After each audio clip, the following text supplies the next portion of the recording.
Hey friends, it's a crazy weekend here at Shifting Roots in Bloom. We have 2 weddings on the same weekend and they're both in the same color palette. Come with me as I hustle hard and get these weddings done. It's Tuesday morning and already the wedding madness begins. I took Monday off. I was actually at a flower farming workshop, and with 2 orders this weekend, I really need to start picking on Tuesday. So this morning I am out at the acreage, and honestly, there's not a lot of time to talk. Let's just get to work.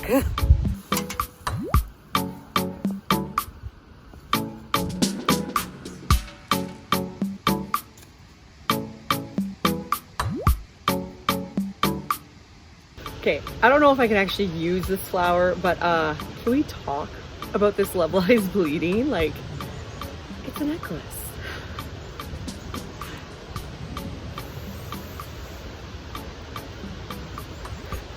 Okay, but seriously, back to work.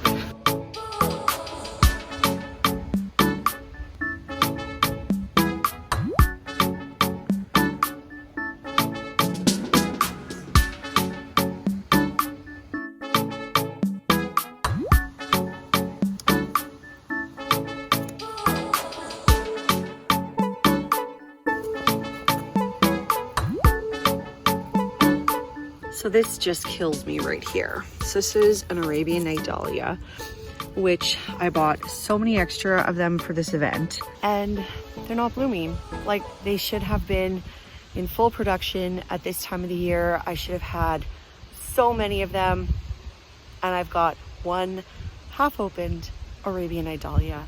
I have some of those white ones and they're still even not looking fantastic. I'm just cutting them even though they're not fully open. I'm gonna see what they do over the next couple of days, and if I can use them, I'll use them. And if not, well, no sense leaving them out here for the thrips, now is it?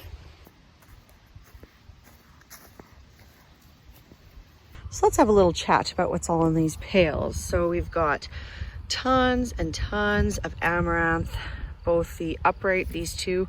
This stuff is young, but if I don't take it, I don't get anything. And the drooping, the love lies bleeding, like that necklace I showed you. And then in here, we have a bunch of interesting stuff. These are radish pods. Don't know if I'm gonna use them, but I thought, why not? We have random weed grass, calendula. We have a few little snapdragons, a few zinnias in the right color I need.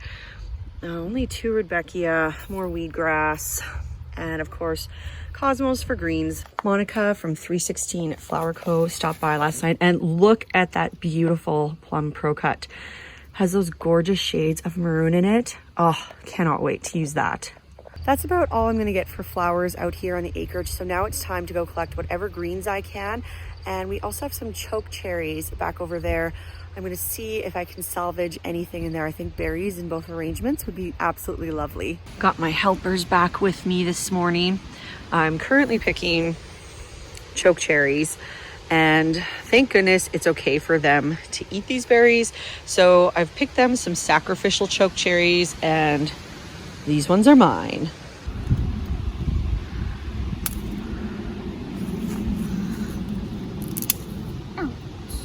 My helper has very much been enjoying these little crab apples, as you can see. I'm taking a bit of a risk, and I'm trying some cuts from this apple tree, or crab apple tree.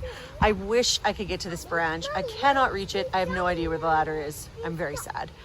But I'm clipping as much as I can, and I'm really hoping that it will last.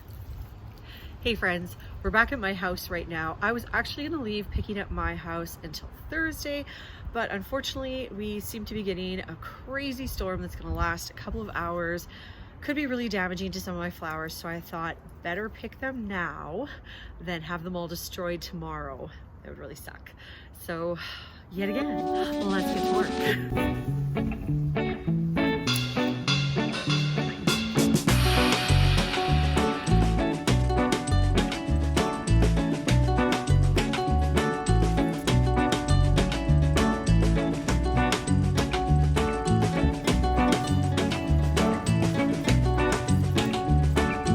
Check out my lovely red snapdragons. Tried to time these for these 2 weddings this week. They turned out the perfect timing. but there's like 4 of them. It feels really strange to have cut these giant pieces of amaranth because all summer I've been saying to myself, oh, I'm saving those for the weddings. I'm saving those for the weddings. I cannot cut these because I'm saving them for the weddings. And now the weddings are here and I cut the thing. Oh, I don't know. I'm lame. Anyway, back to work. You probably can't tell, but it's starting to rain. I've got all the flowers that I cut for the wedding are good. And now I just got the bucket for custom order that I've got to do today. Look at those pinks. So pretty. Yeah, they gave the prettiest pink vase too. Anyway, I'll post a picture of it right here when I'm done. Wednesday today, and we are back at the Secret Garden out in Humboldt. So for this flower picking, I'm mostly picking my greens and my textures. There's a few flowers here which I'm excited about, more straw flowers than I thought, the odd little carnation that I might slip in or use in a boutonniere, and a couple of sunflowers, which I don't know if these sunflowers are the most useful to me. Not really feeling yellow for this palette for these weddings, but we'll check it out. Very excited about some of these asters that I can use. You know, I don't usually like spidery asters, but they're kind of growing on me. So frustrated with these dahlias. These should be long open by now, but instead we have millions of cosmos in all the wrong colors. But on the bright side, we have tons of this spirea bush. And even though these are dried out, people have been loving them in bouquets, so I'm gonna cut them.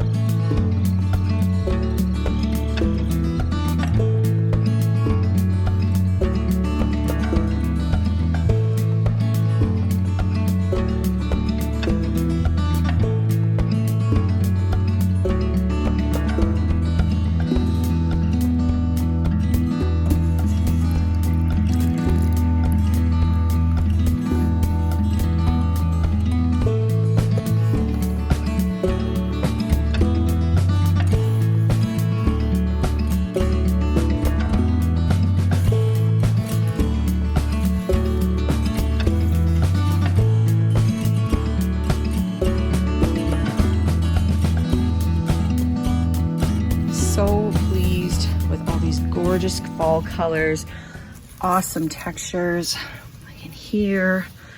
I don't know if these leaves are going to last until Saturday, but I'm going to try because they're there.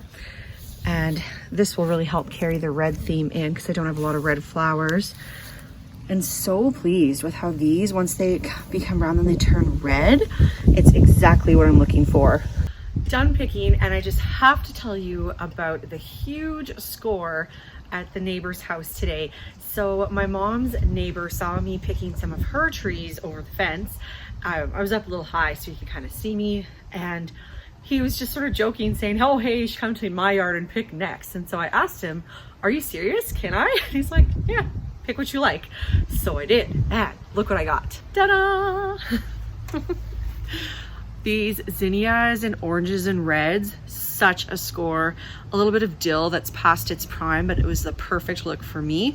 And then I have no idea what this flower is. I've never really seen this before in other people's gardens in Zone 3. So again, if you know what this is, let me know in the comments because I think I'd like some. It's really pretty. And you know what, even if the flowers fall off, kind of looks like a fuchsia or something almost. This foliage is really nice. And then the other neighbor was kind enough to let me come and pick this bucket of mountain ash, and I think these orangey berries are going to be just fantastic and stunning in both brides' wedding bouquets. Let's get these back into the city, and tomorrow we start arranging.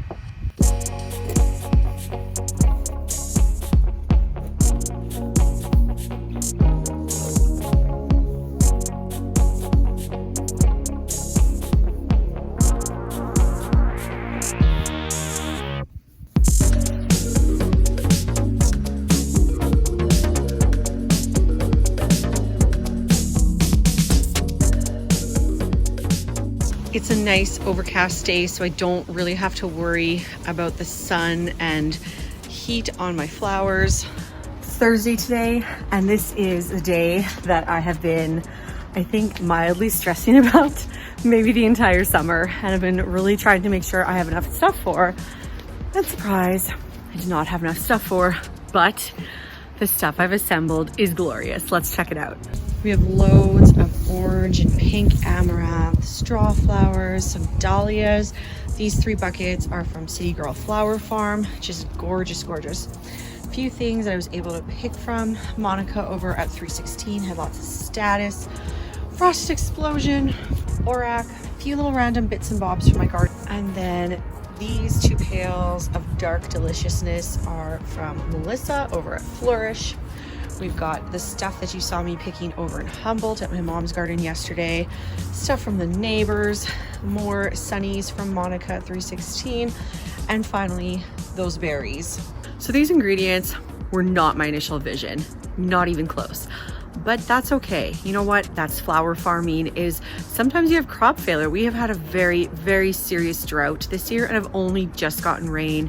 So it's not what I had imagined, but it's gonna be glorious. Okay, there's a lot of arranging to do and I've got to all keep it straight in my head. So we've got 2 weddings. The first one I like to call Victorian, and the other one is the Fall Vibes wedding. So even though they're the same color palette, I'm thinking for the Victorian, we're gonna head more to the cream orange pink direction. And then for the Fall Vibes, we're gonna head more to red orange peach, like that. There might be a little bit of overlap between the 2, but I think that's what I'm gonna do. So first step is to divide up the buckets and make sure that everybody has exactly what they need for each wedding.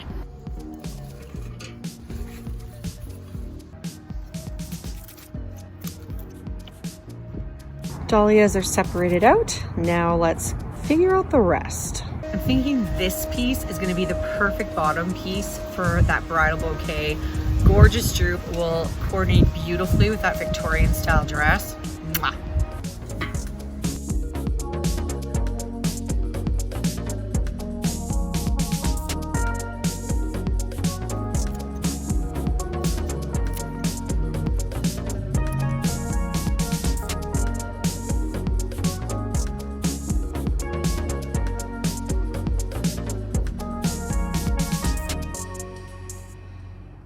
All right, everything is ready. Basic palette is set. I still have lots of stuff that I can pick from. And now it's time to make that bridal bouquet, and that'll set the tone for everything else.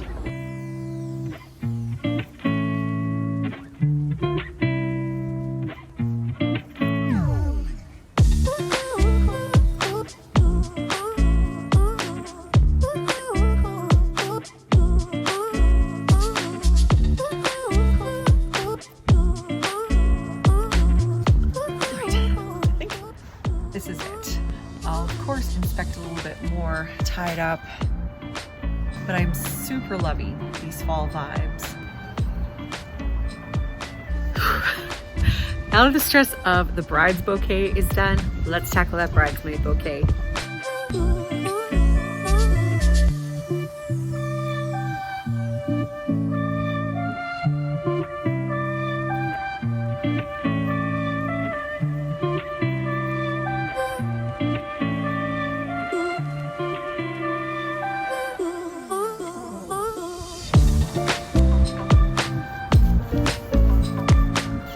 This bridesmaid bouquet is done. I'll check it in a little bit, see what I think after I have a second look, and I'll tie it up properly. Okay, this is where things get really exciting. Check out these teapots that I get to arrange in. Like, how fun is this? And then there's this adorable little cup in here too. So fun.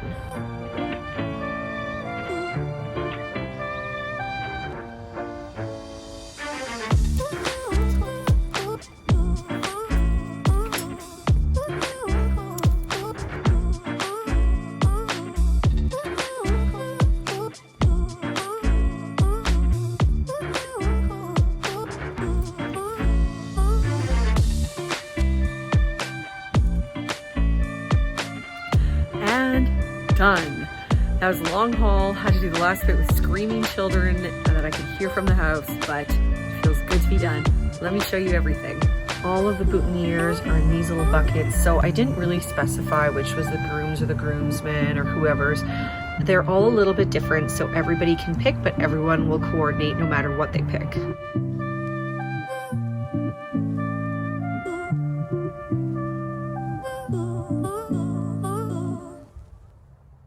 We had a few major dahlia tragedies. First of all, I tried using this dahlia, but the more I looked at it, the more I realized it was just not good enough. The edges were browning and I had to leave it. And then other dahlia tragedy, I popped this perfectly good dahlia right off its stem. So annoyed with myself.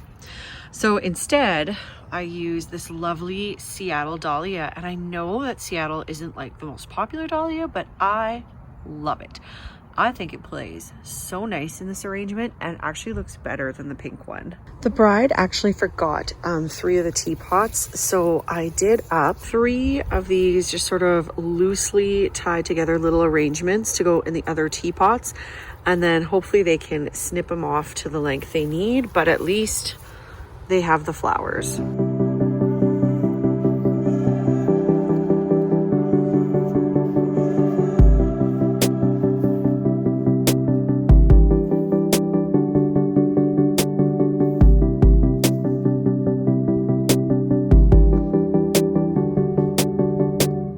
Morning, YouTube. It is Friday. The first wedding is done. The second wedding I'm going to start on, and it is a gorgeous day for arranging in my backyard. There's not any direct sun, lots of clouds, temperature's beautiful. So let's get to it. This bride specifically requested roses, so I grabbed some from the wholesaler. I've also saved these dahlias just for her. It's too bad I'm getting another one in my own garden, like this color, except a little bit smaller, but it's not going to be open in time. Even though this wedding is tomorrow, the bride is going to come and pick up the boutonnieres and the hair pieces and cake flowers and stuff. So I still have to have a bunch of her stuff ready. And I think once I've got that done, then I'm going to do her bouquet. I'll also set aside her bouquet flowers because same thing. I just don't want it to run into the problem that I go to make her bouquet and I got nothing. So let's do it.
Morning, friends. It's Saturday morning of the last wedding that I have booked for 2021. Feels good to say that. So I really wanted to finish this wedding last night, but I just couldn't. I hit a complete wall of tiredness. I got the centerpieces done and I still had those 3 bouquets staring at me, and you know that tiredness when you almost feel like you want to puke or like your body is just telling you that you have to lay down.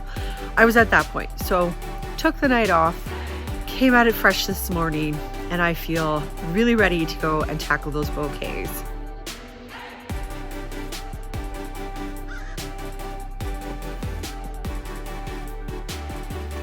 Here's the color palette. Really, really gorgeous fall tones. very excited to do this arrangement, but as always, super nervous because it's the bride. So saying that little prayer and away we go.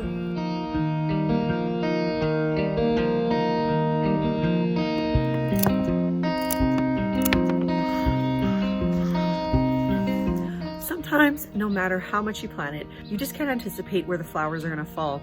So I finished the bridal bouquet, but it just felt like, I don't know, something was missing. It just wasn't quite right. So I think it just needs a little bit of drama around the edge with some peony leaves.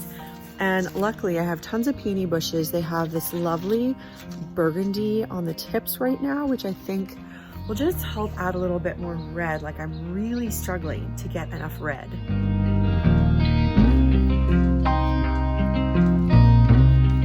There, that is feeling a lot better for me. It's not a lot, but it's just enough that I feel like, you know, it's finished.